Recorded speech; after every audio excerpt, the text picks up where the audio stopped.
Hola a todos. Hoy nos vamos a meter de lleno en ese proceso casi invisible que hace la diferencia entre un software que amamos y uno que, bueno, que nos saca de quicio. Vamos a descubrir el arte de construir cosas que simplemente funcionan como deben. A ver, pensemos en esto. Todos hemos pasado por ahí, ¿no? Peleando con una aplicación que parece no entender nada de lo que necesitamos o mirando la pantalla esperando una eternidad a que cargue algo súper simple. La pregunta es, ¿de dónde viene esa frustración que parece universal? ¿Cuál es el problema de fondo? Y aquí va la primera gran sorpresa. Casi nunca es un problema de código mal escrito. No. El verdadero desastre ocurre mucho antes de que se escriba la primera línea. Ocurre en ese vacío, en esa brecha silenciosa entre lo que una persona realmente necesita y lo que el equipo de desarrollo cree que necesita. Es una falla de contexto. Y para cerrar esa brecha, existe una disciplina profesional llamada elicitación. Ojo, no hay que pensar en esto como una simple sesión de preguntas y respuestas. Es más bien un trabajo de detective. Se trata de desenterrar esas necesidades que la gente a veces ni siquiera sabe que tiene y de cuestionar esas ideas que todos dan por sentadas. Ok, esta es nuestra hoja de ruta. Primero, vamos a entender bien el problema. Luego, veremos cómo dar con la gente que tiene las respuestas clave y qué herramientas usar. Después, viene lo bueno, cómo traducir una charla en un plano técnico. Y cerraremos con las trampas más comunes para que no caigamos en ellas. ¡Vamos a darle! Muy bien, primer paso. Y es fundamental.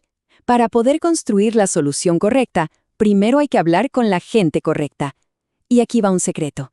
No siempre es la persona con el título más importante.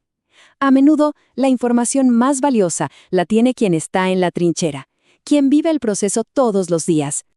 Ahora, miren esto porque es fascinante. La decisión de con quién hablar no es al azar. Se usan herramientas como esta matriz para mapear a todos los involucrados. Fíjense cómo se prioriza a alguien como el bibliotecario.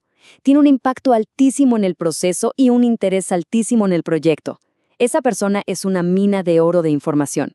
En cambio, un estudiante, aunque tenga mucho interés, tiene bajo impacto en el proceso.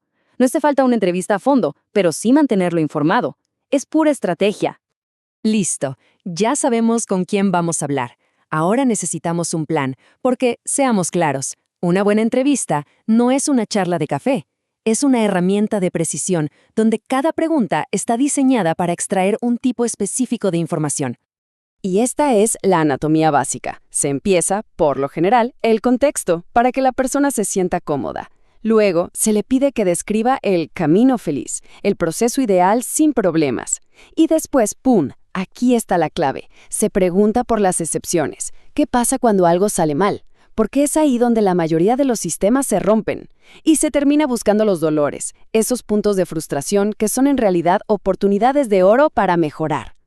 Es que cada pregunta tiene su función. Una pregunta abierta es un ¿y cómo funciona todo? Una cerrada es para confirmar un dato, el límite son 3 libros, pero las de sondeo, esas son el bisturí del cirujano. Son las que vienen después de una respuesta interesante. ¿Mencionó que a veces el sistema es lento? Cuénteme más de la última vez que pasó eso. Esas preguntas nos llevan al fondo del asunto. Bueno, ya sabemos a quién y cómo preguntar. Llegamos a la parte que, para mí, es casi alquimia pura. ¿Cómo transformamos una conversación, con sus dudas y sus anécdotas, en instrucciones súper precisas que una máquina puede ejecutar sin fallar? Escuchemos esta frase, dicha por un bibliotecario. Suena simple, ¿verdad? Es un comentario casual, casi una anécdota. Es información en su estado más puro, directa de la fuente. Y aquí es donde ocurre la magia. Miren el viaje. Esa simple frase se convierte en un hallazgo.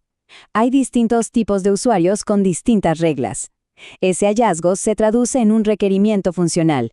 El sistema debe validar esas reglas. Y finalmente se convierte en un criterio de aceptación, que es una prueba súper concreta. Si un estudiante intenta sacar un cuarto libro, el sistema debe bloquearlo. Pasamos de la ambigüedad a una orden clarísima. Va otro ejemplo. Esta vez, la frase no describe una regla, sino un problema, un dolor. La búsqueda es lenta. Se usa un Excel, se hacen filas.